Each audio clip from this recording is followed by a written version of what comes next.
The remarkable ascent of Bernie Sanders portends far more than an unexpectedly hard-fought Democratic primary. Its greater implication, whether Sanders wins or loses, America's crony capitalism will no longer go completely unchallenged. The same old will not work. At the same time, however, the equally stunning ascent of Donald Trump means that America is in danger of becoming unhinged. Build a wall! Build a wall! Sanders and Trump are opposite reactions to the same problem.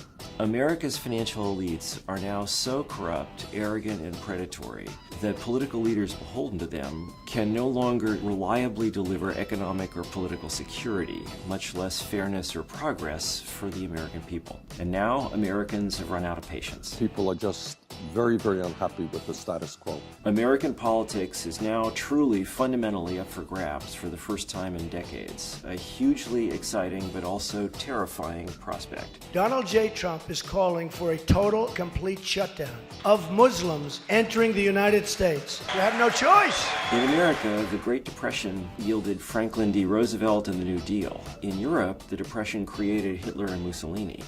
So America's reaction against its corruption and decline could bring out our best or our worst. Indeed, this is the Democratic establishment's rejoinder to Bernie Sanders. If he loses, we'd get an insane Neanderthal running the country. I'm gonna bomb the shit out of him. And furthermore, even if Bernie was elected, he couldn't get anything done. No way could Bernie break up the banks, for example. Only a pragmatic, moderate insider can get anywhere now.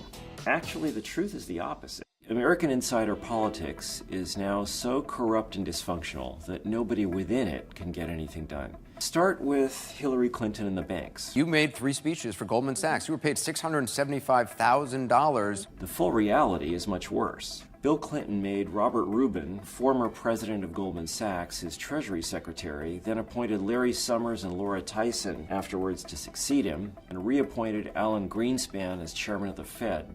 Together, they let the banks run amok. In fact, they helped them.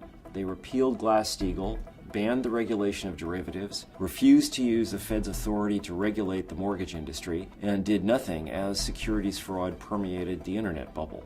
After leaving office, both Bill and Hillary made millions of dollars giving speeches to the banks while being remarkably quiet about the prosecution of financial crime. Now Hillary says she'll rely on Bill for economic policy. Bad idea. But could Bernie do any better? Well, he could appoint an attorney general and a head of the Department of Justice Criminal Division who haven't spent their entire careers defending corporate criminals, and he could invite the Justice Department to put lots of bankers in jail.